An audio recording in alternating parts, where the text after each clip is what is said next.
This is a video letter to Senator McCain and any Republicans who stand beside him, such as Lindsey Graham, in his attack on Rand Paul for what he did with the filibuster the other day.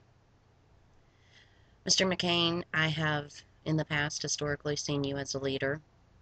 Not always my favorite, but I've always given much respect to you. I'm 41 years old. I'm a registered voter. I have voted ever since I was every election, presidential election, since I was old enough to vote, and I've even voted on some of the in-between elections. I am a Army great-granddaughter, granddaughter, and daughter. I'm sister to 3 Marines, and I'm the mother of a child in the Army. When you read in your response to Rand Paul's filibuster, when you read out of that newspaper, talking about a bunch of kids sitting in a college dorm watching C-SPAN for the first time. You have no idea the insult that you threw at me. I have paid my taxes, I have participated in the political processes, and I have kept myself informed. And I was never as proud to be an American in this past 4 or 5 years of this administration's policies as what I was the other night. To see somebody that was an elected official actually stand up with a cause and a purpose and ask and demand answers to questions that we have been asking. Now, as far as the college kids statement, let me just say, for all those college kids that were watching C-SPAN, I give them kudos. And shame on anybody, the newspaper or yourself, for making light of that. Because it's a glorious day when we finally have our younger generations paying attention to what's going on. And most of the younger generations are liberals and Democrats. But even they had the common sense to know that what Rand Paul was doing was not only historical, but it was important and it was necessary, and it finally got some answers and it finally put some issues on the tables. But guess what? I don't know a single college kid that was involved in all of that. I was on Twitter and I was on Facebook and I was on YouTube, and everybody that I heard from who agreed with me that what Rand Paul did was not only honorable and respectful, it was something we've all been wanting to do. They were all my age. They were all middle class, tax paying people that are out here on the streets fighting to support the debt that you all have been creating. Now, you made reference on Fox News today about the Bush eras and Reagan.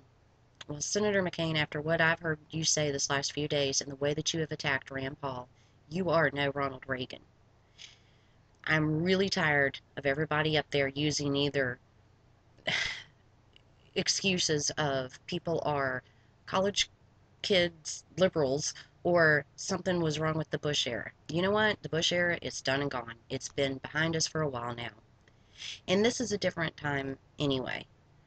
Yeah, when Bush was talking about drone use, there were no fears that the government was coming after us. But here we are going down to the Walmart to buy some 22 long rifle ammo for our hunting guns and to do some target practice, and there is none because DHS is buying up all the ammo. And in the meantime, they've ordered 2,700 armored tanks. Now, sorry, Mr. McCain, but what Rand Paul's questions were about were important and they were vital, and they do demand answers because what we're seeing the government do around us is a lot different than what we saw the government doing in Bush's day and in Reagan's day. Maybe you know something that we don't know. Maybe you think that we all knew at that time that you guys were going to be building all these camps and armoring yourself and taking all of our ammo. Maybe you knew back then, so to you it's no different. But to us and what we see, while we're out here in the real world and we're really fighting to push through each day, it is different to us. And we have a certain need and respect for somebody like Rand Paul and his father, Ron Paul, to stand up in any form, fashion necessary that they can find to get the answers that we're asking the questions to. You know, your responses and you going off having dinner at the White House, okay, and then coming out of there and acting like you acted is such an insult that I'm not even sure I can stay loyal to the Republican Party anymore. I'm going to have to go check out these other parties and find out what's going on there. And maybe that's the parties that I need to be involved in. I've never felt that way before until this last couple of days when I heard your comments.